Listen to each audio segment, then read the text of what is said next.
The Red Sox destroyed the Blue Jays. We have injury updates on Roman Anthony, Connor Wong, and Masataka Yoshida. We're going to cover all of that in this episode of the Red Sox Rundown. Let's start with the injury news. I'm going to just get out in front with the Masataka Yoshida news because that's really what I want to focus a lot of this video on. What in the world is going on with Masataka Yoshida? We got another injury update from Alex Cora today, and it was an incredibly concerning update. As you know, Yoshida had surgery in the offseason on the shoulder that he was dealing with some sort of issue.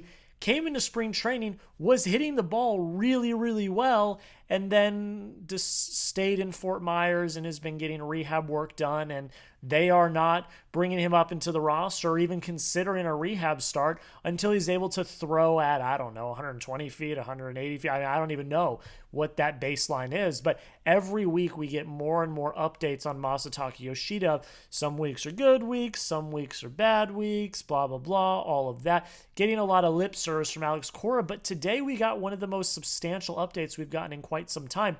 Cora said that Yoshida might actually be headed back to Boston to get looked at by the head trainer and other potential specialists on the shoulder. He said that this week for Yoshida, or this past week, was a really bad week. And that's actually kind of concerning because I think a lot of people, myself included, assumed that a lot of this was just lip service from Cora in the front office because they didn't have any room for Yoshida on the roster. Now, yes, is that roster manipulation? Sure. Is he actually a little bit injured? Maybe. But again, he was hitting so well in spring training that it left all of us kind of scratching our heads.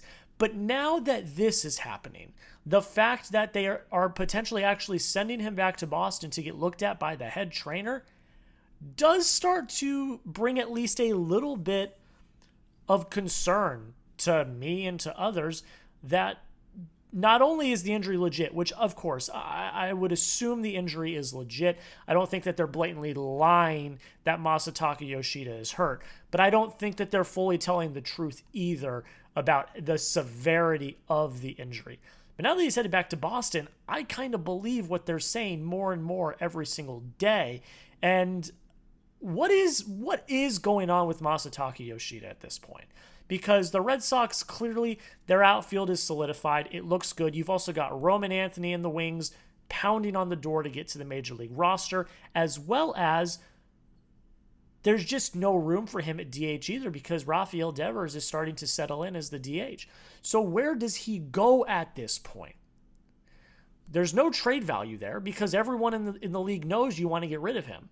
And also, if this injury is legitimately as worse than we thought it was, he's not going to garner any trade value at all. So where do we stand then? Are we in DFA territory now? I mean, I feel bad for Masa. He's one of your most consistent contact hitters on your team, but where is the room for him? And if there is an injury, where's the trade value? I'm just kind of at a loss for words. This was a very substantial update, and I feel bad for Masa. I do. He's been treated horribly over the past few years to no fault of his own. I just don't think they properly know what to do with him. And now they are in a very tricky situation where, last year they needed him.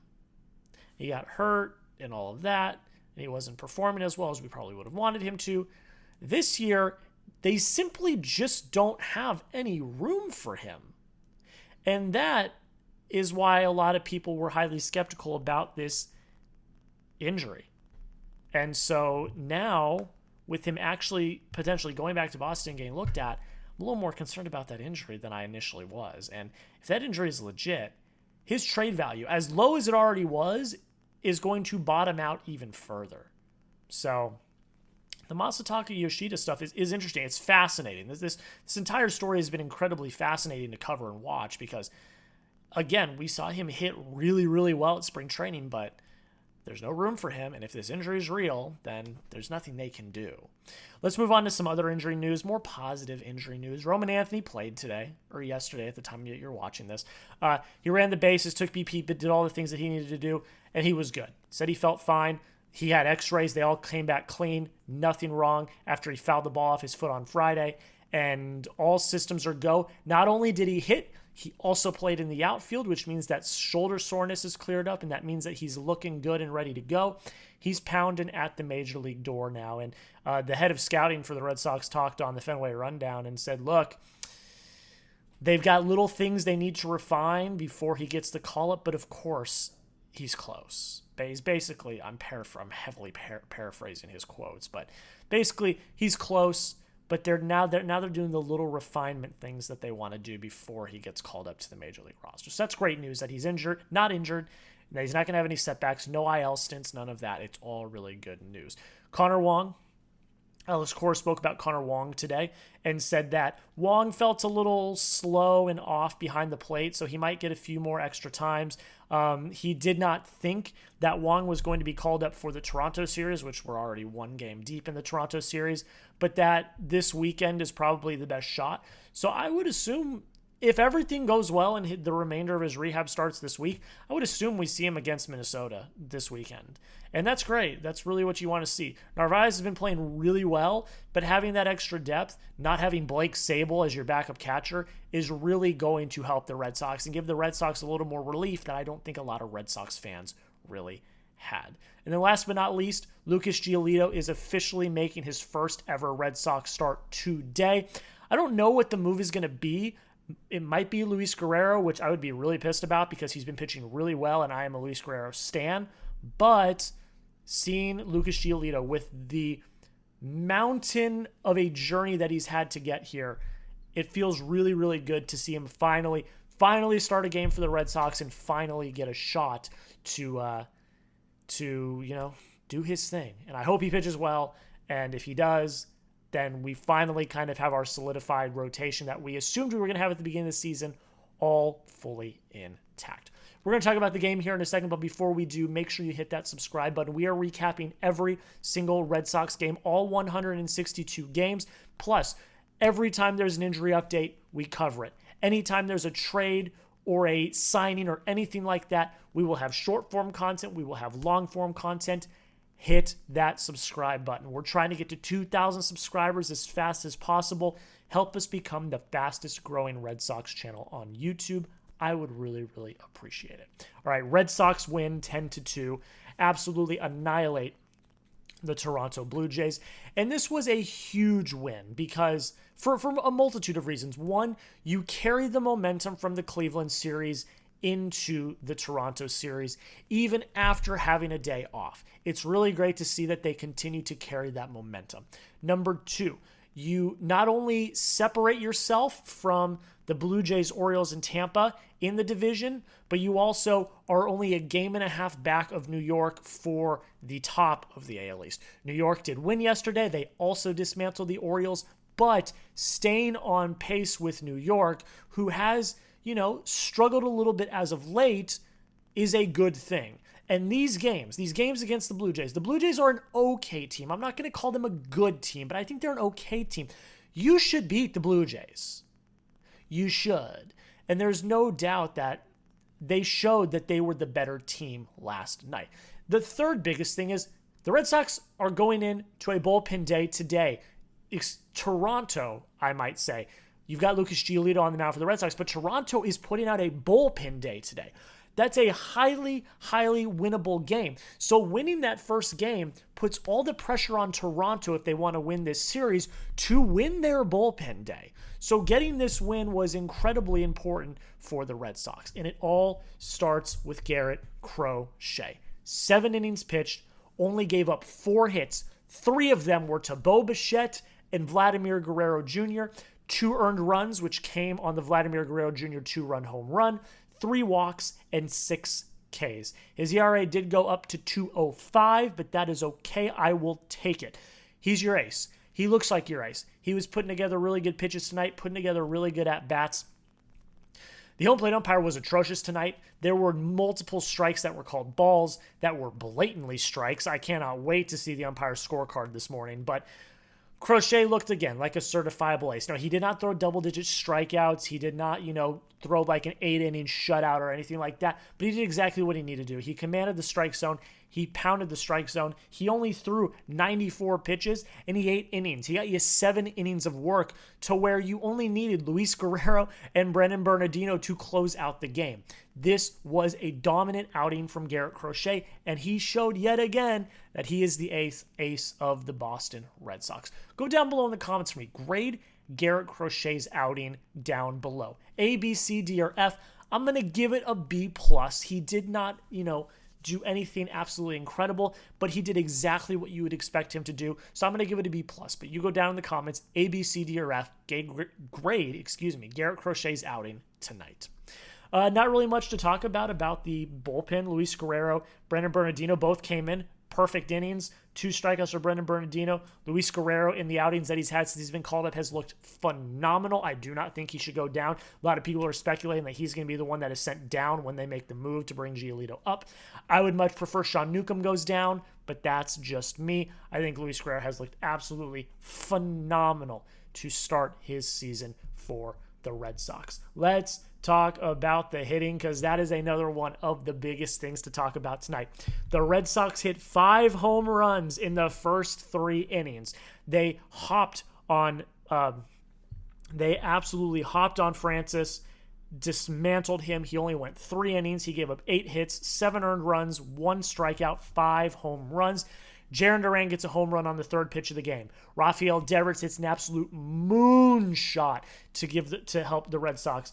You've got Alex Bregman hitting a home run in the 1st inning. Wilyer Abreu hits a 3-run home run. Kristian Campbell hits another home run. The Red Sox were full steam ahead tonight.